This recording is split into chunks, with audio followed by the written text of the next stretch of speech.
YCP కబ్జాల భోగోతం ఆంధ్రప్రదేశ్లోనే కాదు తెలంగాణకు కూడా పాకింది. పల్నాడు జిల్లా వినుకొండకు చెందినటువంటి మాజీ వైసీపీ ఎమ్మెల్యే బొల్ల బ్రహ్మనాయుడు హైదరాబాద్ గండిపేటకు దగ్గరలోని దాదాపుగా 1000 కోట్ల రూపాయల విలువైన భూమి కొట్టేసే ప్రయత్నం చేసి పోలీసుల చేతికి అడ్డంగా చిక్కాడు. అంటే ఆధారాలతో చిక్కి ప్రస్తుతానికి ఈ మాజీ ఎమ్మెల్యే పరారీలో ఉన్నాడు. ఆల్రెడీ బ్రహ్మనాయుడు కోసం పోలీసు బృందాలన్నీ కూడా గాలింపు చర్యలు చేపట్టాయి.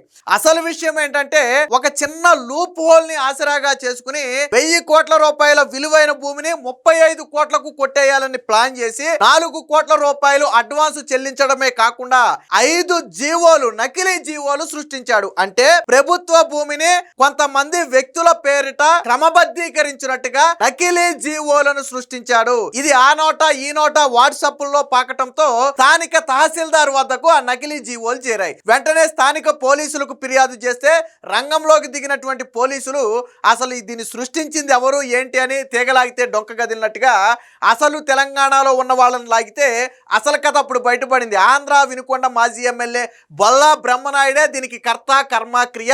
ఈ మొత్తాన్ని వెనక నుండి నడిపించింది ఆయనే.